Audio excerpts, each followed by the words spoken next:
The rifle sling felt wetter than it should have. Staff Sergeant Lauren Kane stood at the edge of the tree line with rainwater running down the nailing of her scope turret. And for the first time in 12 years of service, she wondered if she'd been sent here to matter or to be blamed. Not because she couldn't shoot, because she could see the pattern forming. Men with authority moving like certainty was armor, and certainty was about to get people killed.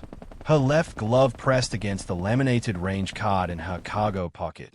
Corners already soft from being handled too many times by hands that weren't her own. Grid lines. Reference points. Danger areas. The kind of planning that keeps a mission quiet. The kind of planning that gets dismissed when a room decides your support. Before you ever speak. Before we go further, drop a comment and tell us what state or what country you're listening from. Some of you know what it's like to walk into a room already convicted. The wind came down the valley in short, cold pulses, 17 to 23 miles per hour, the kind that shifts without warning when it hits a ridge and spills into the trees. Lauren tasted it, pine resin, wet rock, and the faint metallic bite of distant smoke. A storm had moved through at 0316, leaving the forest slick and louder than it should be. Every step would talk, and down in the basin, moving toward a village that didn't want them there, a SEAL element was about to walk into a textbook kill zone. It was 0438, still night dark enough for the world to hide its teeth. Lieutenant Aaron Brennan didn't look at her when he spoke. Overwatch is set, he said to the room, eyes on the map board. We'll move on the primary trail. Fast, quiet, in and out. Kane's up on the ridge. She sees something. She calls it. He said her name like an attachment, like a piece of gear. Chief Petty Officer Eli Grant leaned back in his chair and let the smile show. Not friendly, not cruel, just the casual confidence of a man who'd never had to prove he belonged. Long as she can hit a paper target from her hill, Grant said, and a few of the guys let out quiet laughs, careful not to make it look like laughter. No hero stuff. We don't need anyone freelancing. Lauren's pen stopped moving.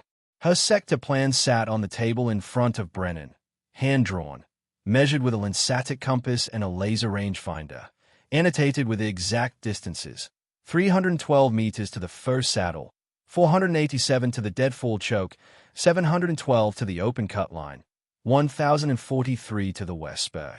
She'd already walked it yesterday at 1622, counting steps, marking bark scars, finding the one ridge that gave clean glass into the valley without skylining her silhouette.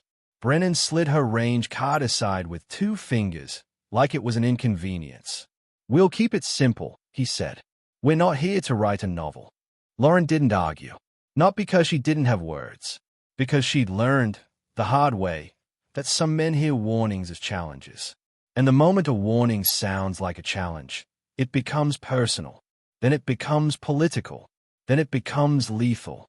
She watched Brennan point to the trail again.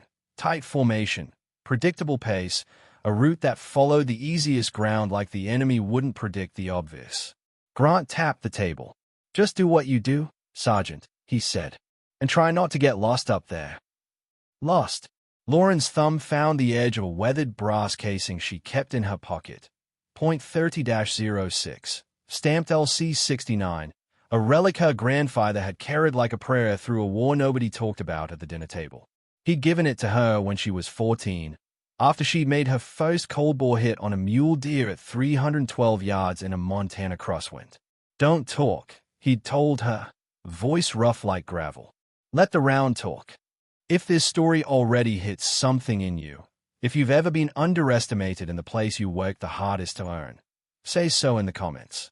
Somebody reading it needs to know they are not alone. At 0502, Lauren left the briefing room without asking permission. No slammed doors. No speeches. Just the quiet scrape of her boots and the soft clink of her bipod legs against the rifle stock as she moved into the wet darkness.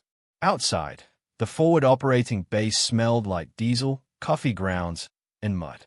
The generators hummed in a steady 60-cycle thrum that matched her heartbeat when she wasn't thinking about it. She passed a row of Conex containers stenciled with serial numbers and faded unit markings. She passed a HESCO barrier with a fresh crack where something had hit it last week. Nobody stopped her. To them, She was Overwatch. A distant shooter. A piece of insurance. Lauren checked her kit with methodical hands. M40A5, 7.62 by 51 millimeters, bolt smooth as worn stone. Suppressor snug. Dope card taped under scope cap. Kestrel wind meter clipped to her shoulder strap. Rangefinder batteries topped.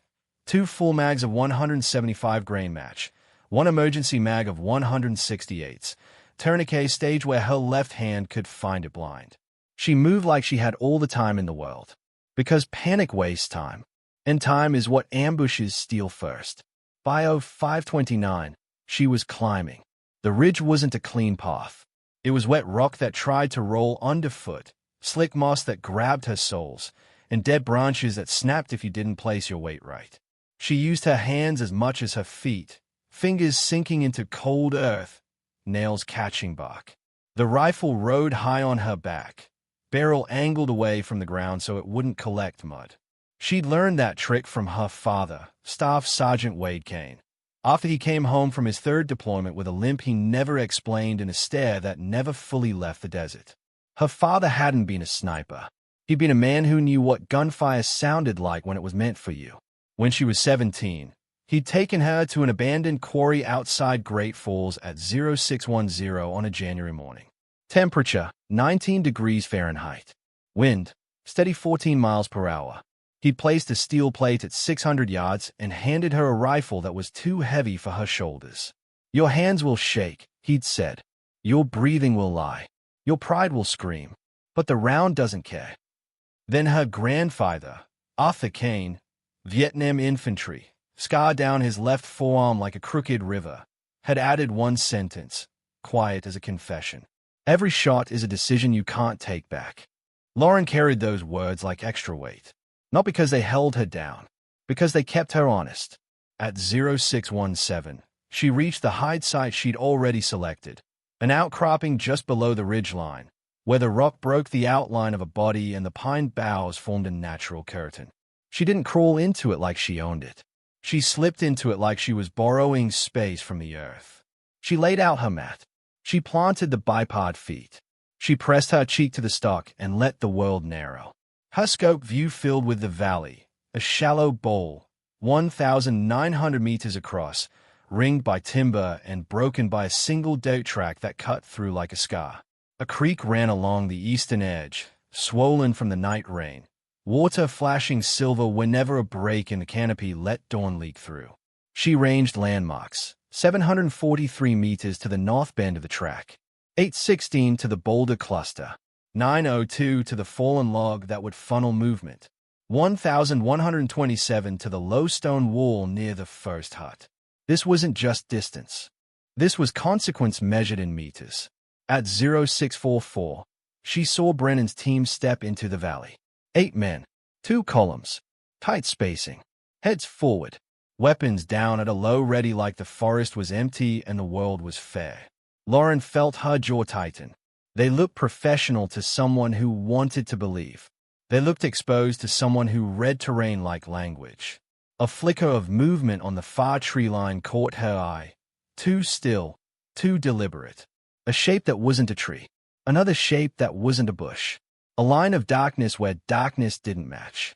She eased her kestrel into her palm. Wind at her position, 21.6 miles per hour full value. Down in the valley, less. But shifting. She dialed. Not much. Just enough. Her radio stayed quiet. She listened. No chatter from Brennan. No acknowledgement of the danger areas she'd marked. No change in formation. No pause to glass. They kept walking. And the forest waited. If you've ever watched someone walk toward a mistake you could see coming, drop a comment and tell us what that felt like. That helplessness is its own kind of battlefield. At 0703, the first shot cracked. It wasn't a single rifle crack. It was the sudden ripping cough of a PKM 7.62 times 54R, belt-fed, heavy and steady, the sound of a saw tearing through wood. The bow stitched across the valley floor, chewing dirt into dust geysers and slamming rounds into tree trunks so hard bark exploded outward. Then another PKM opened from the flank. Then an RPG whooshed, low and fast, and detonated against a tree line with a flash that turned morning into a white blink. The seals hit the ground. But the ground in an L-shaped ambush isn't protection. It's a plate. Lauren watched the geometry click into place with sick clarity, the long leg of fire parallel to their movement, the short leg catching their escape route, overlapping fields of fire designed to trap them where instinct would drive them. Kill zone. Control. Panic. Brennan tried to move them. Hand signals. A push toward the creek. Too late. Rounds started cutting the air above their backs. Not random. Walked in. The forest became noise. And over it all, Lauren heard one thing in her own mind. Her grandfather's voice, the way it always arrived when everything else got loud. Decide. Her body went calm. Not emotionless. Calibrated. She found the first enemy muzzle flash. Left side. Halfway up the slope. 812 meters. The PKM gunner was behind a rotten log, using it like cover. He was wrong. Wood doesn't stop that caliber. But he didn't know what was looking at him. Lauren settled the reticle. Breath in. Half out. Hold. The trigger broke like a thought. The suppressed shot didn't raw. It snapped, small and sharp, a private sound. The round took 1.1 seconds to cross the distance. The gunner's head jerked once. The PKM went silent. No cheering. No relief. Only the next problem. She shifted right. RPG team, 746 meters, crouched behind a boulder cluster she'd ranged earlier. One man held the tube. Another fed him round from a sack. They weren't spraying. They were aiming. They were about to collapse the team's last cover. Lauren dialed 0.3 mil for wind. She didn't rush. Rushing makes misses. Misses make funerals. One shot. The man with the tube folded forward like someone cut his strings. Second shot. The loader dropped backward, hands clawing at air that wouldn't save him. Below, the seals started to move, two men dragging another who wasn't moving right. Blood made the forest floor black. Brennan's voice finally hit the radio, sharp with strain. Overwatch. This is Bravo Actual. Contact. Heavy. We pinned. Multiple PKMs, RPGs. His words stumbled on pride. Because now he needed her. Lauren keyed her MIC once, voice level. Bravo Actual. Kane. I have eyes. Stay low. Mark your far left with smoke when able. A pause. Then, quieter. Copy. That single word carried everything he hadn't said in the briefing room. Lauren scanned for the leader. Ambushes like this weren't random bandits. They were organized. Someone had placed guns with discipline. Someone had chosen terrain. Someone had rehearsed. She found him near the short leg of the L, standing when others crouched, gesturing with an open hand, pushing fighters like pieces on a board. He wore a darker jacket. He kept his head down, but he stood too tall to be just another rifleman. Range, 1,093 meters. Wind, shifting, quartering. 18 miles per hour at her elevation, 12 in the valley. Temperature, 61 degrees Fahrenheit. Pressure, 29.83 inches. She ran the numbers like prayer beads. Her father used to say math was mercy when fear wasn't. Lauren held for the drift. Not much. Just enough. She pressed. The shot traveled longer than the others. 1.6 seconds. A small eternity that lived in the space between cause and effect. The leader stepped half a pace forward. Then his knees went out. Then he was on the ground, and the men around him hesitated in that universal human moment when certainty breaks. That hesitation was oxygen. Below, Brennan's team used it. Two seals threw smoke. Green, thick, spreading like a bruised cloud. Another fired controlled burst toward the flank. A man on the radio shouted for CAS, voice cracking on coordinates. Lauren didn't stop. Another PKM tried to come back online. Alternate gunner stepping into place, hands gripping the spade grip like he could revive the weapon by will. Lauren took him through the shoulder as he leaned in. He went down. The gun stayed silent. An RPG lifted from behind the stone wall, 1,127 meters. The shooter had the kind of calm that comes from believing you're protected by distance. Lauren corrected 0.2 mil. She felt the ridge steady beneath her elbows like it was lending her its patience. The shot punched through the shooter's chest. The RPG round slipped from his hands and rolled, harmless, into the mud. If you're still with Lauren right now, type one word in the comments. Still. Because staying through the hard part is its own kind of courage. At 0711, the ambush started to unravel. Not fully, not cleanly, but the enemy fire lost its rhythm. Bursts turned ragged. Shouts turned confused. The precise overlapping fields of fire became scattered angles, each gun suddenly alone instead of supported. Brennan's team crawled toward the creek line in inches, using the smoke and Lauren's quiet executions like a shield they couldn't see. But the forest wasn't done. A new group emerged from the far tree line. 5 fighters, moving fast, trying to collapse the team from the rear. They ran low, rifles tucked tight, using the fallen log funnel. Lauren had predicted that funnel yesterday. She'd marked it, and Brennan had ignored it. She tracked the lead man, range 902 meters, saw the way his head turned, searching for the moment to rise and fire into the SEALs' backs. Lauren exhaled. Shot 1. Lead man down. Shot 2. Second man spun and dropped. Shot 3. Third man stumbled, tried to crawl, then went still. The remaining 2 froze, caught between retreat and commitment. That indecision saved lives. Lauren didn't have to kill them both. She just had to stop them. One more shot cracked the dirt at their feet, close enough to speak. They turned and ran. Below, one of the SEALs looked up toward the ridge, as if he could feel the hand holding the line. Even from this distance, Lauren saw his mouth move, silent words she couldn't hear. Thank you. Or who are you? Or please. Lauren didn't answer. Her world was still the scope. At 0714, Brennan's voice came again, more controlled now, but stripped of arrogance. Kane, where are they? Give me the long leg. Lauren's eyes swept left to right. Long leg is northwest tree line, 780 to 860 meters from your position. Primary gun is down. Secondary gun is suppressed. Expect shooters repositioning to your 11 o'clock. Copy. Copy. That second copy sounded like a man grabbing something solid in a flood. In the distance, a new sound began to cut through. The low thump of rotor blades, heavy and approaching. Apaches. 2 of them. Lauren didn't smile. She didn't relax. Not yet. Because A support changes the fight, but it doesn't erase the seconds before it arrives. At 0716, the first Apache came over the ridgeline like a dark insect with teeth, nose dipping, scanning. The second held higher, offset, watching for threats.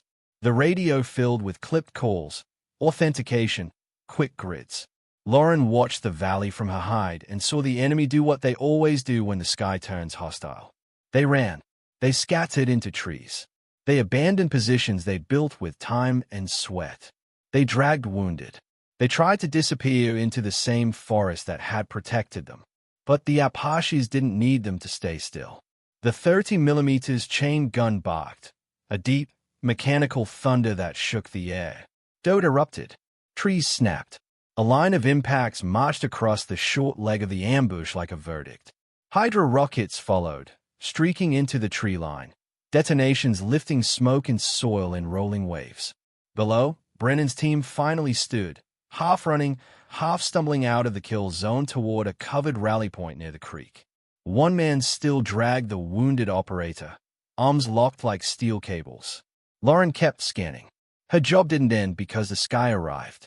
A lone enemy fighter tried one last act, raising an RPG toward the nearest Apache as it banked. He was 1,008 meters from Lauren, partially obscured by brush. She didn't hesitate. One shot. The man dropped. The RPG fell into the mud. The Apache lived. The SEALs lived. And on the ridge, Lauren's breathing finally came back into her chest like she'd been holding it for an hour. At 0723, the valley went quiet in the way battlefields do after violence, still loud in the ears, but empty of immediate threat. Smoke hung low, drifting between trunks. The rain-wet forest steamed where explosions had heated the ground. Lauren didn't move for 43 seconds. She just watched, because sometimes the last enemy is the one you didn't see. Then she started her post-engagement routine the same way she'd been trained. Check rifle, check surroundings, check radio, record what mattered. Her hands were steady. Her thoughts were not celebratory. They were clean. The radio crackled again. Overwatch, Brennan said, voice raw now. Kane. Status. Lauren keyed the MIC. I'm up. No injuries. I'm holding until you're extracted. A pause. Then Grant, Chief Petty Officer Eli Grant, cut in, a different man than he'd been at 0438. Kane, he said, I saw impacts. You were walking them, one after another. He didn't laugh. He didn't joke. He sounded like someone who'd just met reality and didn't know how to stand in it. Lauren answered with the only truth that mattered. I did my job, Chief. If you've ever saved someone who didn't respect you until the moment they needed you, tell us in the comments. Not for drama, for the people still waiting to be seen. At 0819, after the extraction birds came and the valley was left to its smoke, Lauren finally moved. She packed her hide like she'd never been there. Bra stayed in her pocket. No trash. No evidence. She brushed her boot prints with a pine bough. She wiped the rifle down, careful around the action, and started the descent. The climb down was harder than the climb up. Legs tremble when the adrenaline drains. Hands slip when the world stops demanding perfection. Halfway down, she paused at a small notch in the rock and looked out over the valley one last time. She didn't feel pride. She felt weight. Because she could picture the alternate timeline, the one where she'd obeyed the briefing room and sat in a less effective position. The one where her range card stayed ignored. The one where the L-shaped ambush did what it was built to do. 8 men. A tight, predictable formation. A forest full of guns. And no one to cut the threads before they tightened. At 0937, she reached the FOB perimeter and checked in.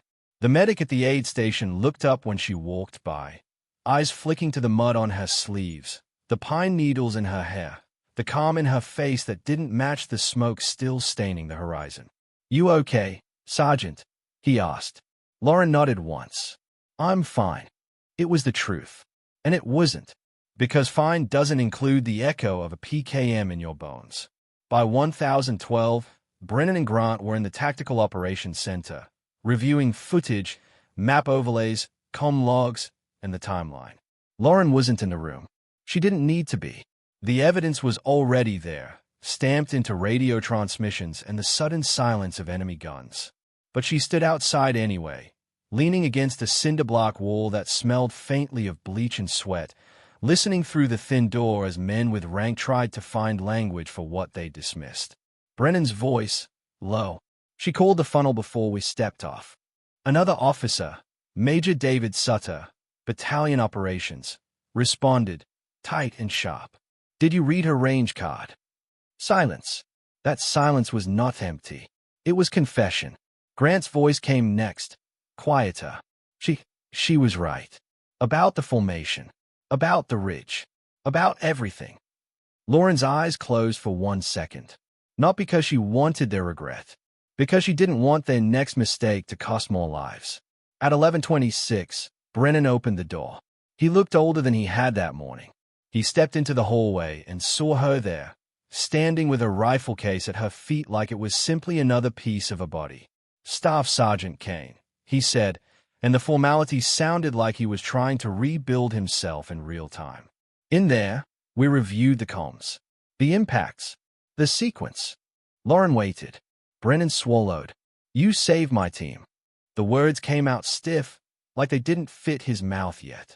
Lauren didn't nod, didn't deny, didn't accept. She just said, they did the hard part. They stayed alive in the kill zone. Brennan's eyes flicked away, shame and gratitude wrestling. Then Grant stepped out behind him. Chief Petty Officer Eli Grant held a coin between his fingers, heavy brass, unit crest worn from years of being passed, tested, and used as a symbol when words weren't enough. Earlier, he'd offered jokes. Now he offered weight. No games, Grant said, and his voice carried something like respect that had been carved out of fear. You earned it. Lauren stayed at the coin for a beat too long.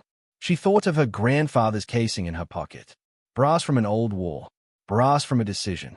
Then she took Grant's coin with 2 fingers, not like a trophy, but like a receipt for reality. Thank you, Chief, she said. Grant's throat tightened. Brennan looked like he wanted to say more, but didn't know what wouldn't sound like an excuse. Lauren slid the coin into her pocket beside the old casing. Brass and brass, past and present. Then she turned and walked away. No celebration, no speech, because recognition had never been her purpose. Holding the line was. If you're listening and you've ever done the right thing in silence, share this story, even if you don't add a word. Somebody out there needs to believe quiet competence still matters. She was halfway back to her quarters when she realized her door was ajar. Not wide open, just enough. The kind of just enough that means someone wanted you to notice. Lauren stopped in the hallway. The air inside her room smelled wrong, like someone else's cologne layered over her detergent. Her foot didn't cross the threshold. She scanned first, corners, under the bed, the line of sight from the window. Nothing moved. She stepped in slow. Her wall locker was open. Her personal notebook, black cover, rubber band around it, sat on the bed, open to the page where she'd written her wind formulas and the notes her father had taught her to memorize. Density, altitude, spin, drift, the small, cruel math that decides where a round lands. Someone had touched it. Her grandfather's casing was still in her pocket. But the fact remained. They had searched her space. A violation, quiet and petty. Not because they needed intelligence. Because they needed to remind her who held authority. Lauren closed the notebook gently, as if it were fragile. She didn't explode. She didn't run to command. She sat on the edge of the bed and let the anger come like a tide, controlled, but undeniable. Then she stewed and locked the wall locker. She wrote one sentence on a clean page, in block letters. They will take what you don't got. She tore the page out, folded it once, and slid it behind the mirror in her hygiene kit. A private reminder. Because out here, even respect had to be defended. Outside, the FOB continued like nothing had happened. Inside, Lauren's resolve sharpened. At 1348, on the range complex east of the base, a young Army specialist was being torn apart in front of a crowd. Specialist Noah Pads, 19 years old, from El Paso, stood near the firing line with his hands clenched, face flushing under the heat of public attention. He'd missed 2 qualification shots at 600 yards, when pushing his rounds just off steel. A senior evaluator, Gunnery Sergeant Mark Halverson, attached as a liaison and acting like he owned the place, laughed loud enough for others to join. "What's wrong, Pads?" Halverson called. "Your rifle too heavy. Your eyes too soft. Maybe Overwatch is more your speed. Sit on a hill and pretend." The men laughed again. Pads swallowed humiliation like it was water he had to drink. Lauren watched from the side, arms crossed, rifle case at her feet. She didn't know Pads well. She'd spoken to him once, at 1907 2 nights ago, when he'd asked her a question about scope level and she'd answered without making him feel small. She saw his shoulders collapsing now. She saw the institutional cruelty that pretends it's motivation. And something in Lauren snapped into place. Not rage. Decision. She stepped forward. "Gunnery Sergeant Halverson," she said, voice steady.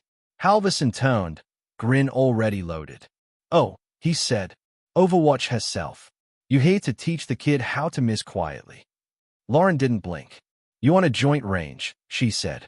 "Is under evaluation. You're contaminating the lane." Halverson's smile thinned. "You telling me how to do my job, Sergeant?" Lauren took one more step, close enough for him to hear her without spectacle, but loud enough that the line fell quiet. "I'm telling you," she said, "that if you want to measure a shooter, you measure inputs and outputs. Not humiliation, not noise." Halverson's jaw worked. He glanced around, checking for support. A few men looked away.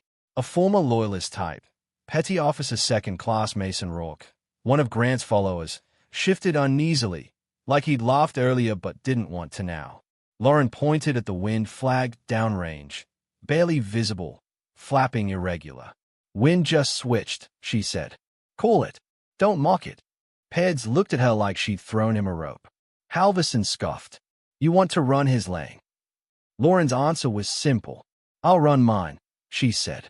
"And I'll do it in front of whoever you want." The range went quiet in a way that felt dangerous. Halverson didn't like challenges from someone he'd labeled as other, but he also couldn't back down without losing face. He jabbed a finger toward the 900-yard steel plate, the one nobody used for routine qualification, because it embarrassed people who thought talent was enough. "Fine," he said. "You. One shot. 900. Cold ball. No sighters. If you're so methodical, show them." The crowd leaned in. This was not training now. This was theater. And Lauren had not come here to perform. Lauren had come here to put an end to the kind of power that feeds on breaking people. Major David Sutter arrived at 1356, drawn by the sudden silence and the gathered crowd, authority witness in flesh and rank. He looked from Halverson to Lauren to Peards. "What is this?" Sutter asked. Halverson's voice oiled itself.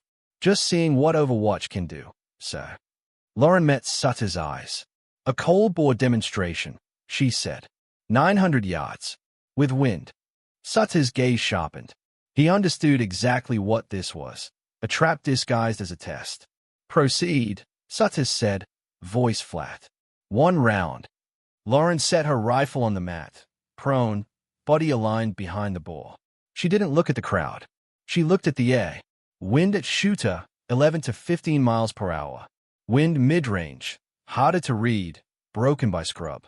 Mirage, faint, left to right. Temperature, 74 degrees Fahrenheit. Light, high, slightly overcast. She ran her dope, dialed elevation, held wind. Her heart didn't race, because this wasn't about ego. It was about stopping a system from teaching young men that cruelty equals competence. She settled the reticle on the plate, a small pale rectangle in the distance.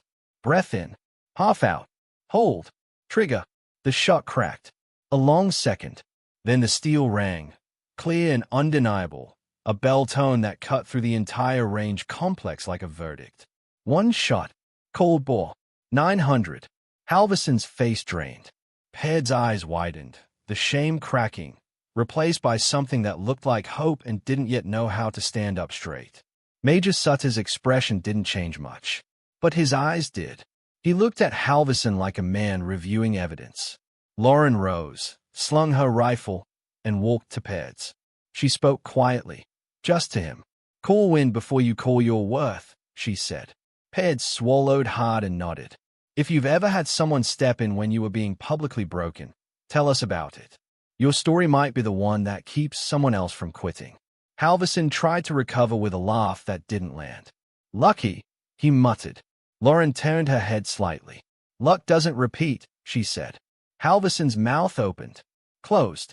Major Sutter stepped forward. "Gunnery Sergeant Halverson," he said. "My office. Now." The crowd parted. Power shifted. Not loudly, systematically. Because sometimes the most humiliating thing for an institutional bully is not being screamed at. It's being handled by procedure. Lauren didn't watch Halverson leave. She knelt beside Peards and adjusted the kid's bipod, nudged his elbow placement by an inch, checked his scope level. "Your natural point of aim is off," she said. "You're muscling the rifle. Stop fighting it."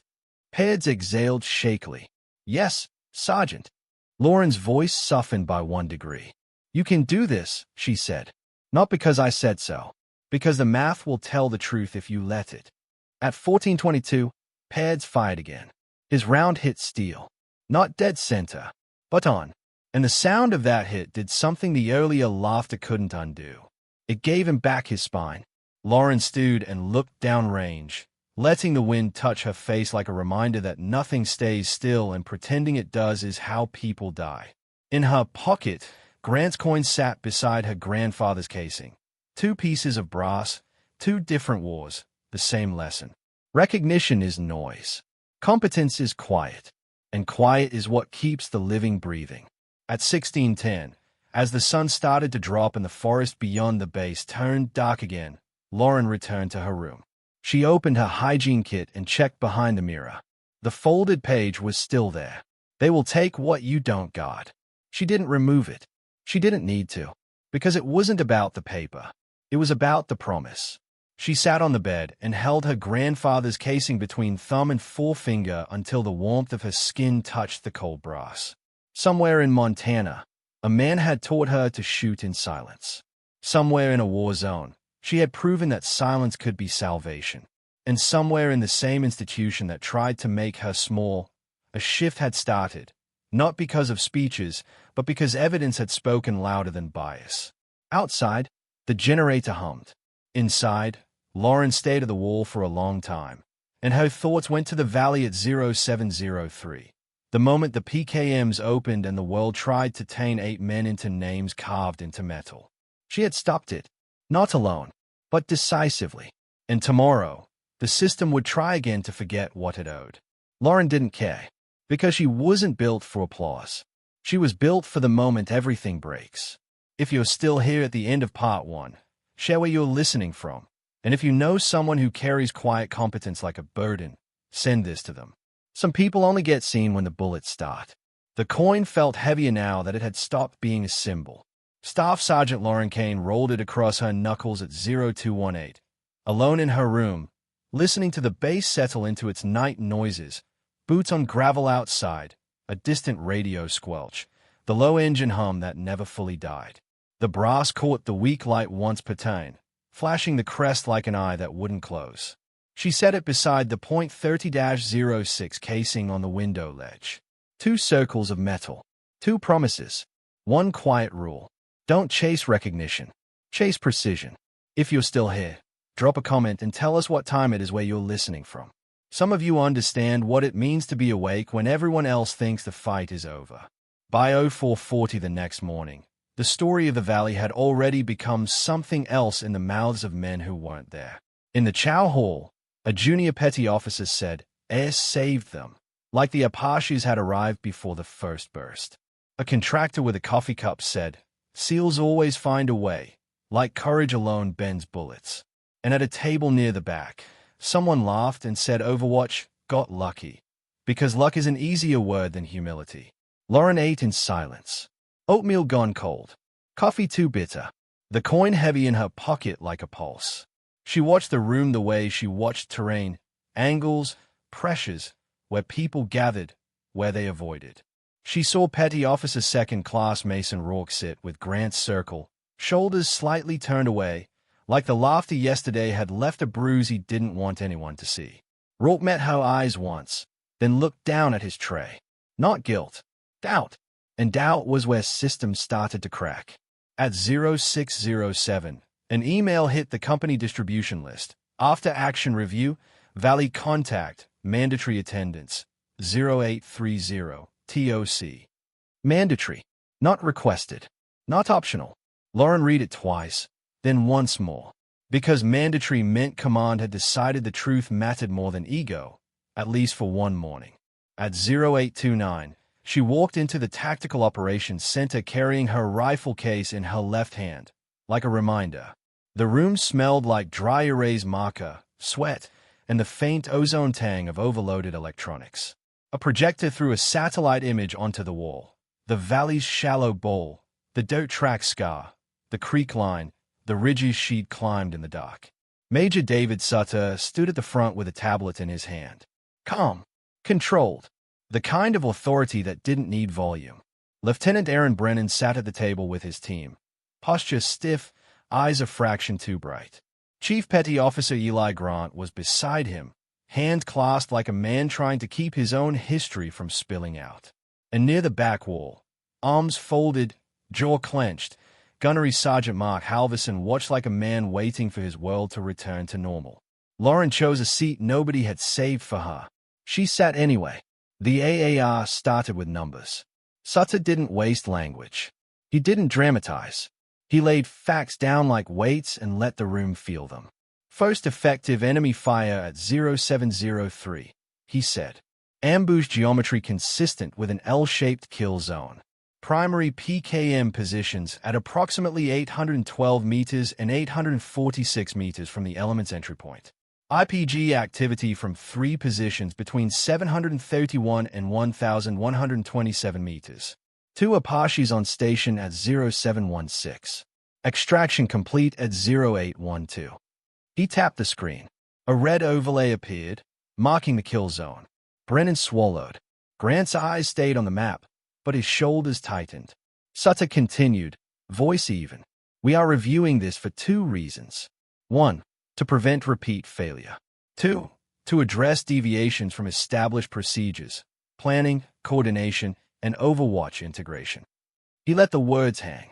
Deviations, procedures, integration. That was command language for someone is about to be embarrassed in an official way. Sutter switched to radio logs. Lauren heard Brennan's voice again from the recording. Strained, clipped, pride cracking at the edges. Then Lauren's voice, level, measured, precise. Stay low. Mark your far left with smoke when able. The room listened to her tone with a new kind of attention, like men realizing the difference between confidence and performance. Sutter brought up a second overlay, Lauren's sector sketch, scanned and displayed on the wall. Range card entries, danger areas, funnel points. A hand-drawn line marking the ridge she'd insisted on. This was submitted at 1842, the day prior, Sutter said. This document predicted the funnel and the short leg reposition routes. Halverson shifted his weight. Brennan's face flushed. Not anger. Exposure. Sutter didn't look at Lauren yet. He addressed the room. Who reviewed this plan in the briefing? Silence spread. Not empty. Heavy. Brennan's voice came finally, low. I saw it. Sutter's eyes narrowed. Precise. And you rejected it. Brennan's throat worked. I simplified the route for speed. Sutter nodded once, like he'd expected exactly that excuse. Simplification is not a tactic, he said. It's a gamble. Grant's jaw tightened. Sutter turned the page, figuratively and literally, and pulled up a timeline with firing events, each enemy weapon location going silent in sequence.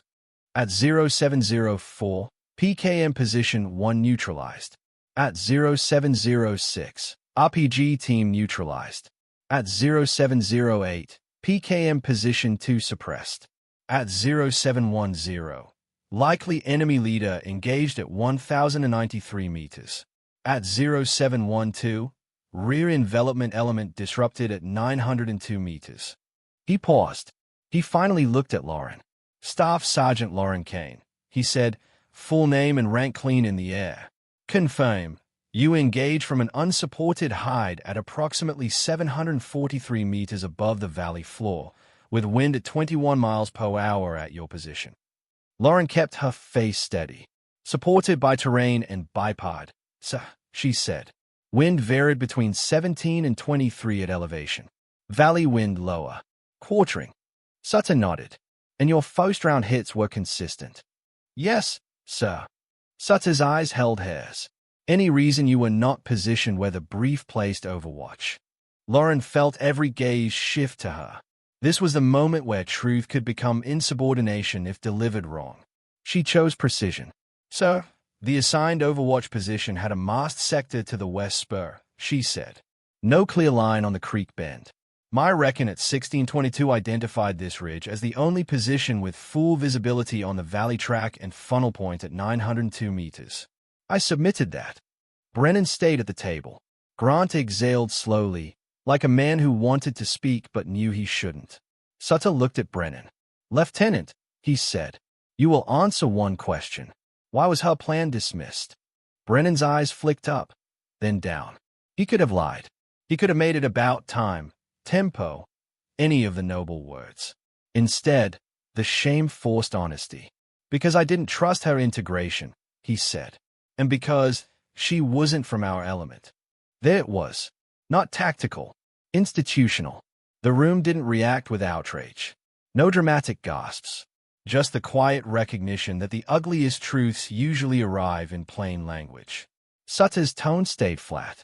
Understood, he said. That's not acceptable. Halverson's arms tightened across his chest. Sutter continued, like a judge reading a verdict. Lieutenant Brennan is relieved of mission planning authority for this task force effective immediately. Chief Grant will oversee future integration briefs with Overwatch input treated as required, not optional. Grant's eyes lifted, surprise and weight colliding.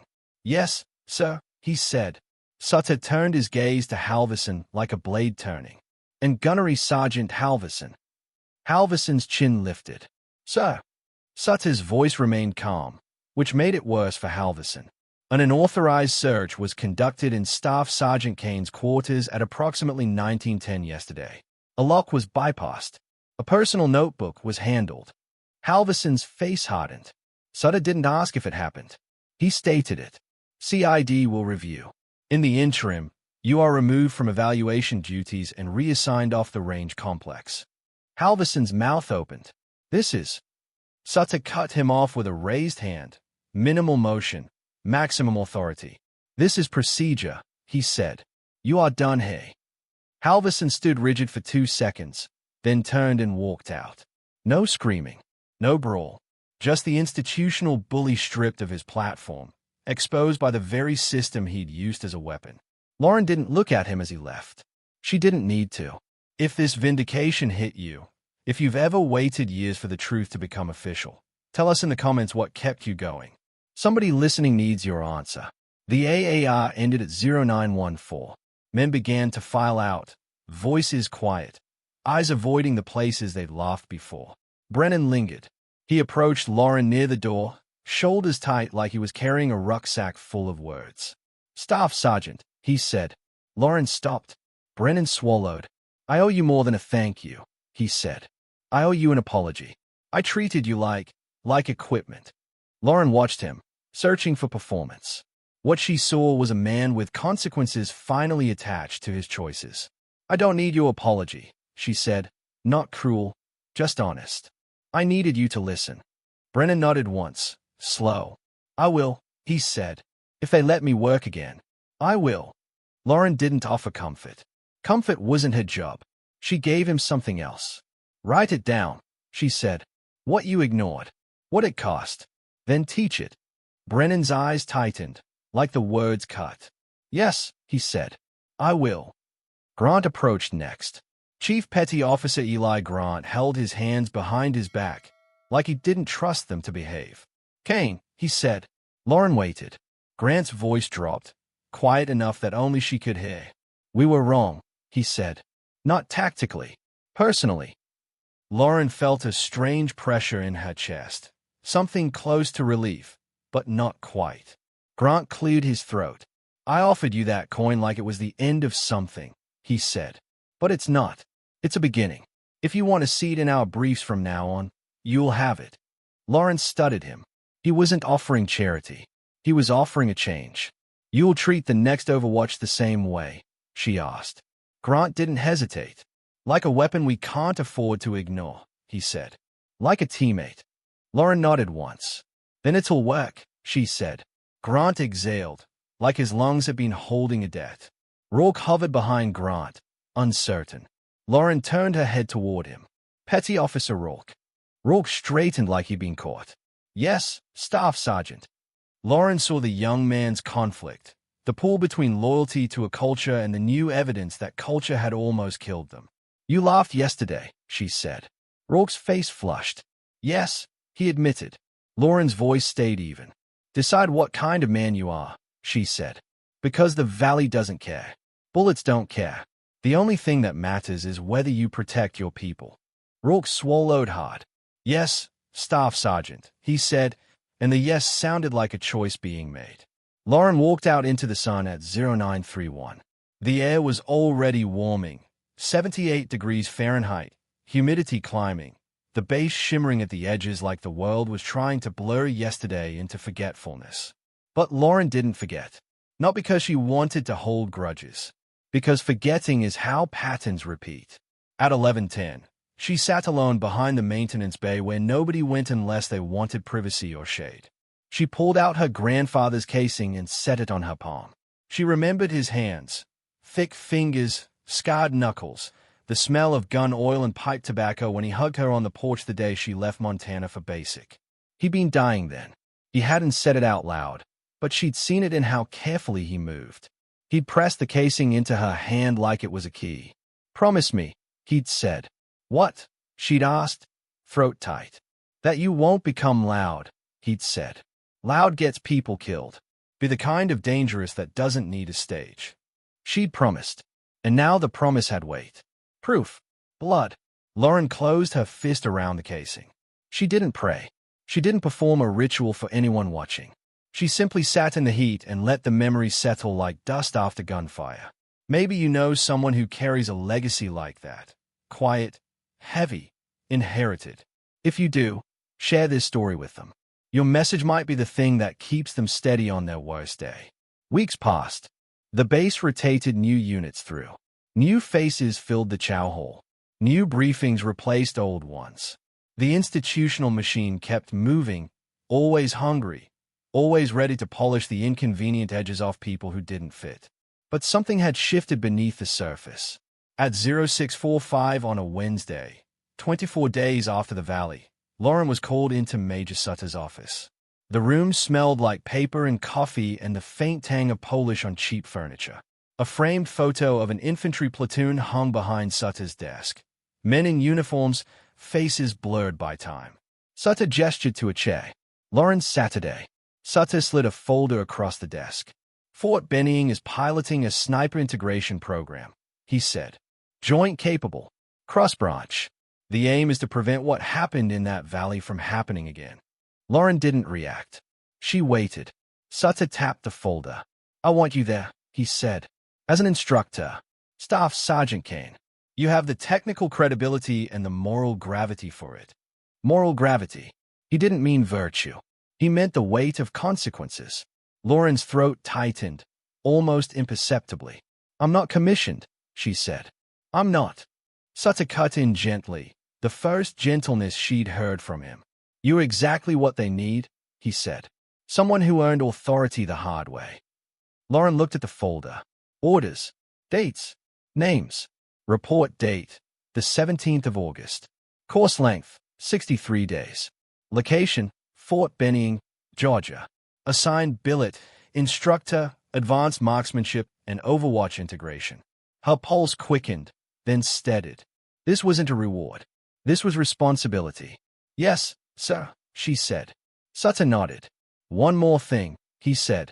You will be given latitude to shape the curriculum, especially the planning integration, range cards, sector sketches, Overwatch comm protocols. Lauren felt a hard, quiet satisfaction. Not pride. Alignment. Understood, she said. Sutter leaned back. I read your notebook entry, he said, and Lauren's eyes sharpened. Sutter raised a hand immediately. Not from the search, he clarified. From the page you submitted in your statement afterward. The sentence. Lauren's jaw tightened. They will take what you don't guard. Sutter's voice stayed calm. Guard what matters, he said. Then teach others to do the same. At 0506 on the 17th of August, Lauren stood on red Georgia clay outside a range complex that smelled like pine and sun-baked earth. Fort Benning mornings had a different kind of humidity. Thick, clinging, the air already heavy before sunrise finished arriving. Cicadas buzz in the distance like a constant electric whine.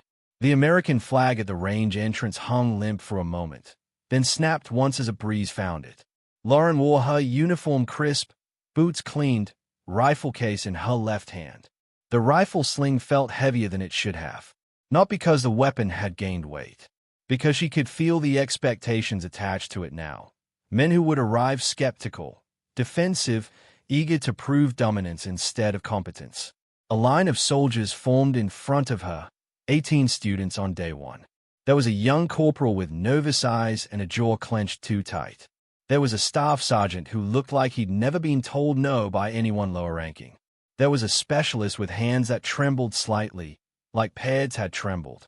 And there was one Marine sergeant who watched Lauren with that faint smirk, an echo of Halverson, smaller but familiar. Lauren stepped forward. She didn't introduce herself with stories. She introduced herself with standards. Staff Sergeant Lauren Kane, she said. You are here to learn precision. Not just shooting, planning, integration, communication. Because shooting without purpose is just expensive noise. The smirk on the Marine sergeant's face faded slightly. Lauren walked to a whiteboard and drew a sector sketch from memory. Clean lines, reference points, range fans, key terrain annotated like a language. She wrote 3 numbers on the board, 0703, 0716, 902. The class leaned in. Lauren tapped 0703. This is when the first PKM opened, she said. She tapped 0716. This is when A support arrived. She tapped 902. This is the funnel point nobody respected until it tried to kill them. The room went still. Lauren looked at them one by one. You want to be a shooter? She asked. Fine. But if you can't brief a range card, if you can't build a sector plan, if you can't get your team to listen, then you're not a sniper. You're a liability with an expensive rifle. No insults. No theatrics. Just truth, delivered like a round sent downrange. If you've ever been trained by someone who didn't need to yell to be powerful, comment instructor. People underestimate how rare that is. By 0932, the class was on the firing line. Lauren moved behind them, observing like she always had, quiet, methodical, tracking the little failures that compound into disaster. Poor cheek weld, breathing too high, finger placement too deep on the trigger. She corrected with small touches and fewer words. She stopped behind the Marine sergeant, the one who'd smirked earlier. His name tape read, Rivera. Sergeant Jonah Rivera had a clean rifle, expensive optics, and an ego that took up more space than his rucksack. He fired at 600 yards and missed. He fired again and missed again. His jaw tightened, ready to blame the rifle, the wind, the target, anything but himself. Lauren leaned in, voice quiet. Call your wind, she said. Rivera didn't look at her. I did, he snapped. Lauren pointed downrange at the grass. Look again, she said. Rivera hesitated, then finally watched the subtle movement. Mirage was pushing left to right, stronger than he wanted to admit. Lauren said nothing for 3 seconds, letting him feel his own mistake. Then she spoke. You don't get to be proud before you're accurate, she said. Rivera's face flushed, but he adjusted. He fired. Steel rang. His eyes widened, not at the hit, at the fact that humility had improved him faster than anger ever could. Lauren moved on. At 12:05, she gathered them under shade netting. She handed out blank range card templates, the same kind she'd been dismissed for carrying. Fill these out, she said. If you can't explain your sector to a sleep-deprived team leader in 30 seconds, you don't understand it. A corporal raised a hand, uncertain. Staff sergeant, he asked. What if they don't listen? Lauren held the question like it mattered. Then you make it easier for them to listen, she said. You speak in numbers, in landmarks, in consequences. And if they still won't listen, then you document, you escalate through the chain, and you do not accept silence as safety. The students wrote harder after that, pens scratching like insects. Lauren watched them work and felt the strangest thing. Not vengeance, not satisfaction, but continuity. A line from her grandfather's porch to this Georgia shade. A legacy becoming instruction. That evening at 1908, after the students were released and the rangers went quiet, Lauren walked alone to the edge of the training area where the trees thickened. The air smelled like warm needles and distant exhaust. Fireflies blinked in the brush like tiny, indifferent signals. The sky was bruised purple, stars beginning to press through. Lauren took the coin out of her pocket. She ran her thumb over the crest. Then she took out the .30-06 casing. 2 pieces of brass again. She set them both on a flat stone and stood back, hands at her sides. In her mind, she heard her father's voice, the one he used when he thought she was asleep on the couch, watching the news in silence like it was penance. Don't let them make you small, he'd whispered once, not to her, but to the room. Not again. Lauren had carried those words through schools and evaluations and the endless polite battles for permission to be what she already was. She picked up the casing first, then the coin. She put both back in her pocket, and she looked out into the dark trees where tomorrow's students would walk, where tomorrow's arrogance would surface, where tomorrow's mistakes would try to repeat history. Her breathing stayed calm, because now she had a different kind of overwatch. Not a ridge, a generation. If this story stayed with you, drop a comment and tell us the most important lesson you heard in it. And if you know someone who's been overlooked, share this with them. Your share might be the moment they stop doubting themselves. Lauren turned back toward the lights of Fort Benning, footsteps steady on the red clay. No applause followed her. No music, no celebration, just the quiet competence of someone who holds the line when everything breaks, and then teaches others how to do the same. One last thing, before you go, tell us in the comments, have you ever been the one on Overwatch in your own life, holding things together while nobody noticed? Lauren didn't need the world to notice. She just needed it to keep breathing. The heat at Fort Benning arrived like a hand on the back of her neck. Staff Sergeant Lauren Kane felt it at 0539 on day 11 of the pilot course, standing behind the firing line while a thin fog burned off the pines and the red clay started to smell like iron.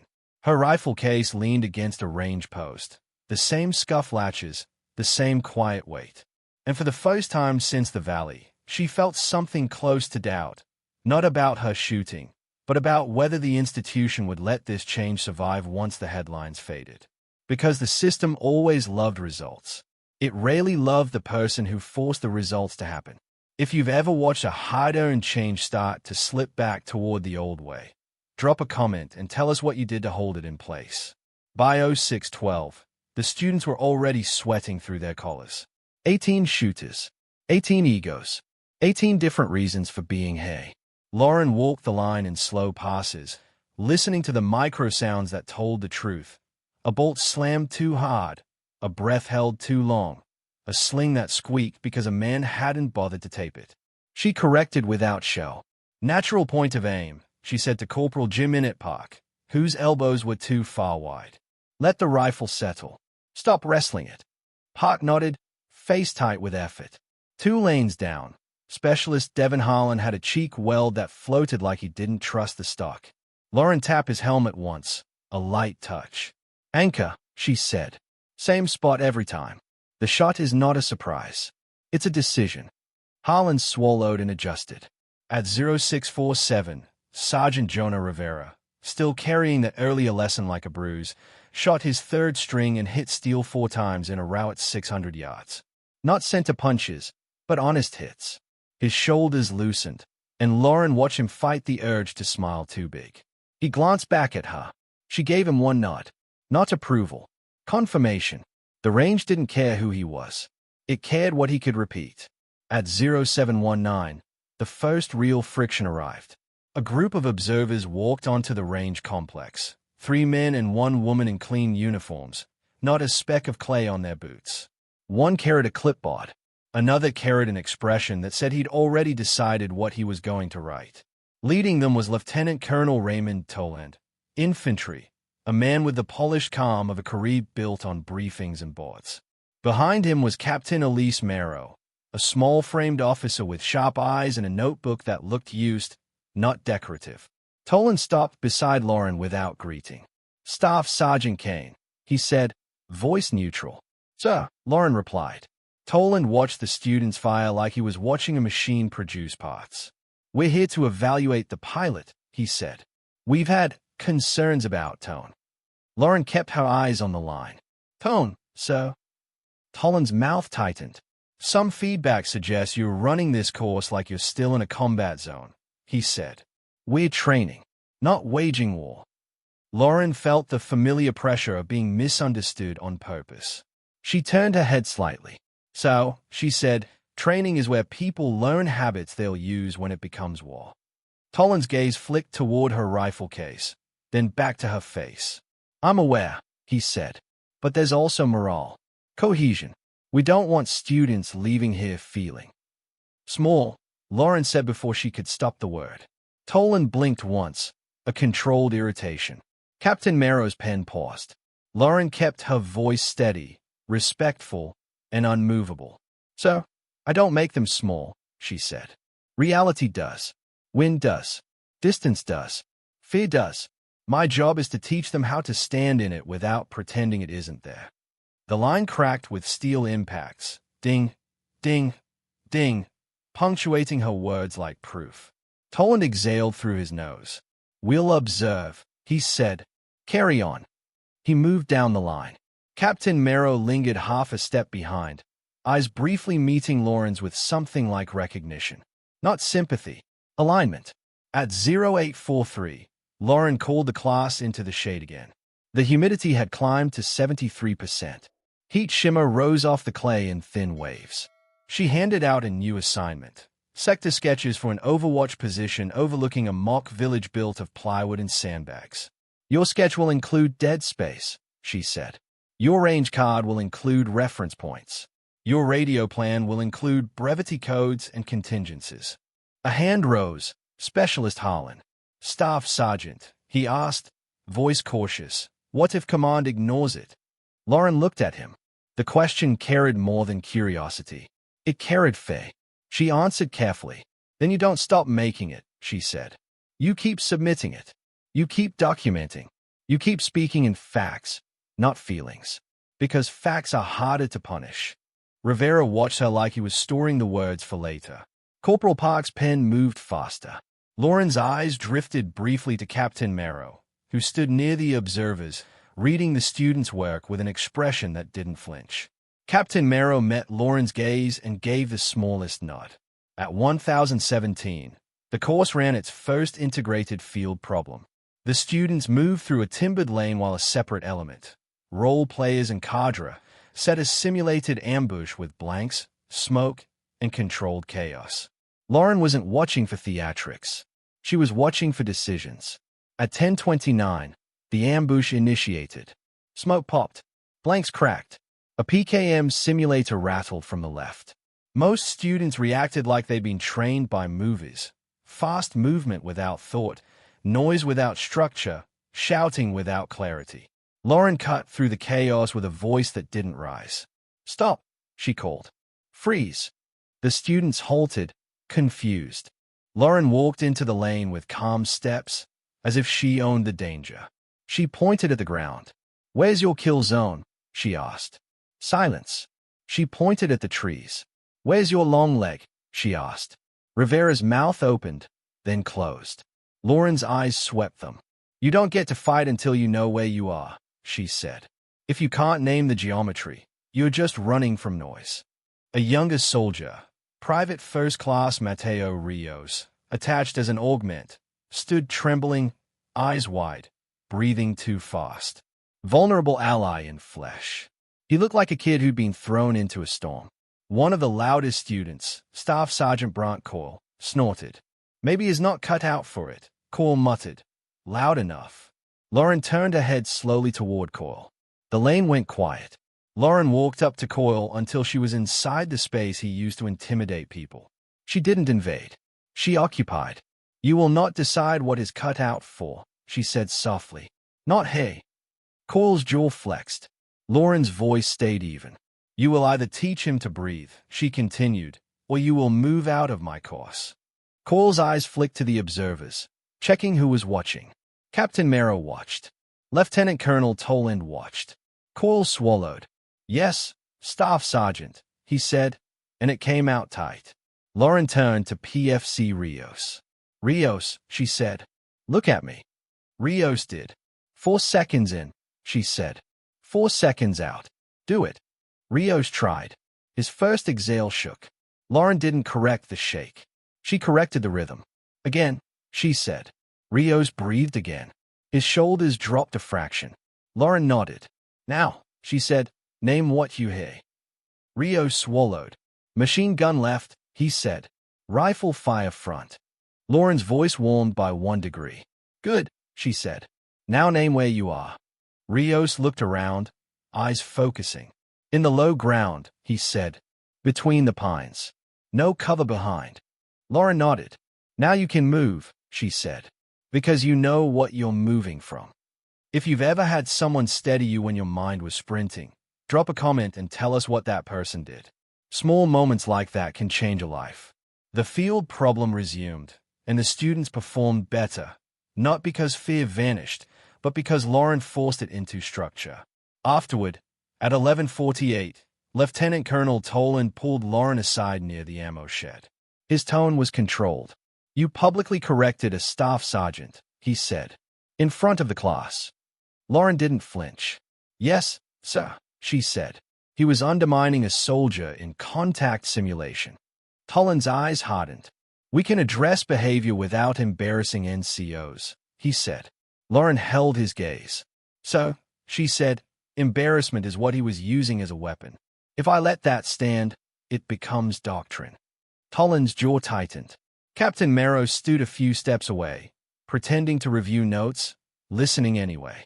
Toland exhaled. "You're walking a line," he said. Lauren's voice stayed calm. "So are they," she replied.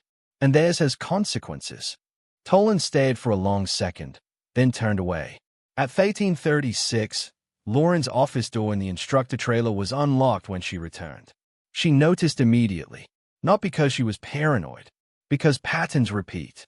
The air inside smelled faintly different, like someone had stood too long near her desk. Her filing cabinet drawer was closed, but the lock was turned the wrong way, subtle, almost careless. On her desk, her course binder sat a half-inch out of alignment with the edge. Someone had been in here. Someone had wanted her to know. Lauren didn't touch anything. She stood still and listened to the bass sounds beyond the trailer. Distant range fire, a lawn mower, a shouted cadence drifting from a PT field. Then she stepped back outside and walked straight to the admin building. At 14:02, she found Captain Elise Marrow. Marrow looked up from her desk as Lauren entered. She didn't smile. She didn't ask how she could help like a bureaucrat. She read Lauren's face and became alert. "What happened?" Marrow asked. Lauren kept her voice low. "My office was accessed," she said. "Again, no theft, just disturbance." Marrow's eyes narrowed. "Who has keys?" she asked. Lauren answered without hesitation. "Range cadre. Admin course oversight," she said. "And anyone who thinks intimidation still works." Marrow stood. "Come with me," she said. At 14:17, Marrow and Lauren walked back to the instructor trailer together. Marrow photographed the lock, the drawer, the desk alignment. Small things that meant nothing to people who didn't understand control games. Marrow's jaw tightened. "This is not acceptable," she said. Lauren's voice stayed flat. "It's familiar," she said. Marrow looked at her, eyes sharp. "You're not alone this time," she said. At 15:09, Marrow spoke with base security. At 15:32, she requested keylogs. At 16:01, she asked for camera coverage on the trailer row. Procedure began to move, slow, grinding, but moving. Lauren watched it with a strange emptiness. She fought this battle before. The only difference was that someone with bars on their chest was fighting it with her now. If you've ever waited years for the right ally to show up, tell us in the comments what that alliance changed. By 17:38, Marrow returned with a tight expression. "Keylog shows one access at 13:11, she said. "Signed out under Lieutenant Colonel Toland's authority." Lauren felt her stomach go cold. Not surprise. Confirmation. Marrow's voice lowered. "I can't prove he walked in himself," she said. "But it was his authority." Lauren's mind ran the possibilities like ballistic calculations. This wasn't about curriculum. This was about control. A colonel didn't like being contradicted by a staff sergeant. So he'd done what institutions do when they can't beat your competence. They attack your space. They make you feel watched. They try to make you self-censor. Marrow's eyes held Lauren's.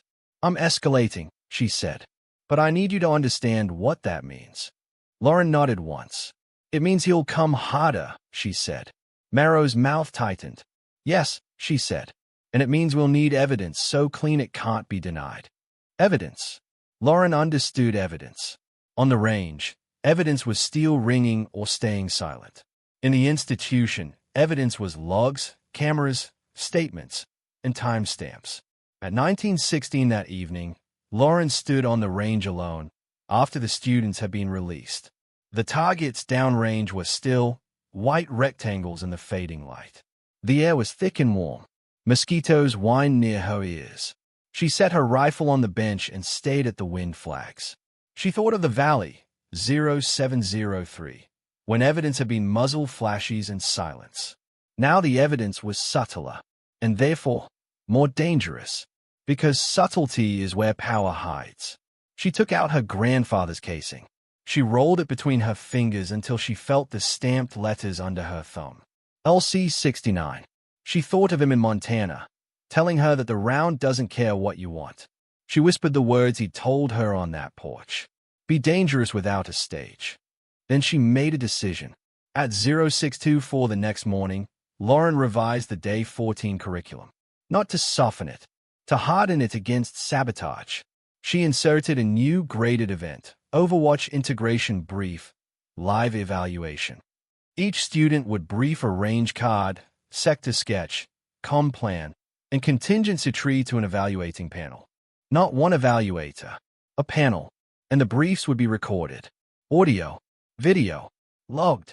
Because when institutions try to bury truth, you make truth portable. At 0740, the students assembled in the classroom. Lauren stood at the front, hands resting lightly on the desk, posture steady.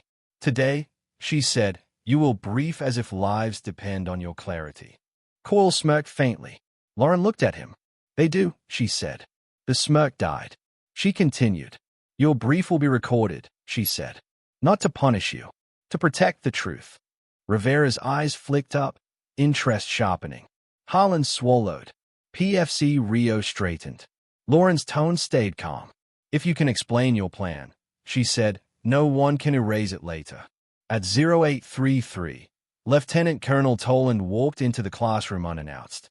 He stood in the back, arms folded, expression unreadable. Lauren didn't pause. She didn't acknowledge him beyond a single glance. She continued teaching like he wasn't the center of gravity, because if she let his presence change her rhythm, he'd already won. The briefs began at 0905. Corporal Park went first. His voice shook at the beginning, then steadied when he moved into numbers, ranges, reference points, dead space. He named the funnel. He named the danger areas. He explained wind calls with 3 o'clock and 9 o'clock values like he practiced until his tongue stopped betraying him. Lauren watched him grow into competence. At 0922, Rivera briefed with crisp confidence, short sentences, clean facts, no wasted drama. His sector sketch was tight, annotated, and his comm plan included contingencies for lost radio, casualty, and shift in enemy fire. Lauren felt a quiet satisfaction. Not pride in him. Pride was loud. This was something else. Relief. Because competence was contagious when taught correctly. At 0941, Staff Sergeant Coyle briefed. He tried to dominate the room with volume. Lauren let him. Then she asked one question. Where's your dead space? She said. Coyle paused. He pointed vaguely. Lauren's voice stayed neutral. Name it, she said. In meters. In landmark terms. Coyle's jaw tightened. He tried again. Sloppy. Lauren didn't humiliate him. She simply waited. Silence is pressure. Finally, Coyle answered with numbers. His voice lowered. His ego shrank to fit reality. By 1008, Toland walked forward. He stopped beside the recording device, camera and MIC set up on a tripod, like he was evaluating the evaluator now. He looked at Lauren. This is excessive, he said, voice low. Lauren met his gaze. It's accountability, she said. Toland's eyes narrowed. You think you need protection, he said. Lauren's voice stayed calm. I think students deserve to not be erased, she said. Captain Merrow entered the room at 1012, moving with purpose. She looked at the recording setup, then at Toland. Sir, Merrow said evenly, this was approved under my oversight as part of pilot assessment integrity. Toland's jaw tightened. You approved it, he repeated. Merrow didn't blink. Yes, sir, she said, because prior incidents indicated vulnerability. Toland's eyes hardened, but he said nothing more. He returned to the back of the room. The briefs continued. At 11:20, the last student finished. Lauren turned off the recorder herself, deliberate. The click sounded small, but it felt like a door locking. If you've ever had to create your own protection because the system wouldn't comment receipts, people survive on proof. That afternoon, at 1447, base security came to Lauren's office. Not to accuse, to inform. They'd reviewed camera footage from the trailer row. They'd found a figure entering at 1311 the previous day, face partially obscured by cap brim, posture unmistakably officer, moving with the casual entitlement of someone who expected no consequences. The key log matched. The authority matched. The pattern matched. At 15:13, Captain Merrow called Lauren into her office again. Merrow's face was tight, but controlled. CID is opening a formal inquiry, she said. and the commandant's office has been notified. Lauren felt something loosen in her chest. Not relief. Not yet, because inquiries can disappear. But evidence, once recorded, tends to live longer than pride. Marrow slid a folder toward her. Inside were printed stills from the camera footage, timestamps, access logs, a written statement from security. Marrow's voice lowered. He'll claim he was conducting oversight, she said. But he doesn't have justification to access your locked materials. Lauren stayed at the still image. The figure's face was not fully clear, but the body language was. The entitlement. The casual violation. Marrow watched Lauren carefully. You okay? She asked. Lauren's answer came after a beat. I've been okay in worse places, she said. I just wanted to stop for the next person. Marrow nodded slowly. That's why I'm doing this, she said. At 17:06, the removal came quietly. No announcement on the loudspeakers. No spectacle. Lieutenant Colonel Raymond Tollins' name disappeared from the pilot oversight roster. A replacement arrived. Colonel Priya Deshmukh, a woman with a lean build and eyes that assessed like a scope. She walked onto the range at 0618 2 days later and watched a full training cycle without interrupting once. After the final steel impacts rang, Deshmukh approached Lauren. Staff Sergeant Kane, she said.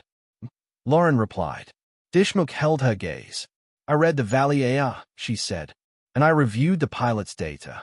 Your students are improving at a rate that doesn't happen by accident. Lauren said nothing. Deshmukh continued. I also read the inquiry summary, she said. What happened to your space is unacceptable. Lauren's jaw tightened. Deshmukh's voice stayed calm. You're not here to be tested as a person, she said. You're here to build shooters who can think. Lauren felt something shift, an authority witness who didn't need to be convinced. Deshmukh nodded once. Keep going, she said. And if anyone tries to make you smaller, they'll deal with me. Lauren exhaled, slow. Yes, she said. That evening, at 2011, Lauren walked the range alone again. She carried no rifle this time, just the coin and the casing in her pocket, and the quiet memory of a valley where steel had been replaced by flesh and consequences had arrived in seconds. She stopped at the far end of the range where the tree line thickened. She listened to the insects, the distant hum of base lights, the soft wind moving through pine needles like whispered static.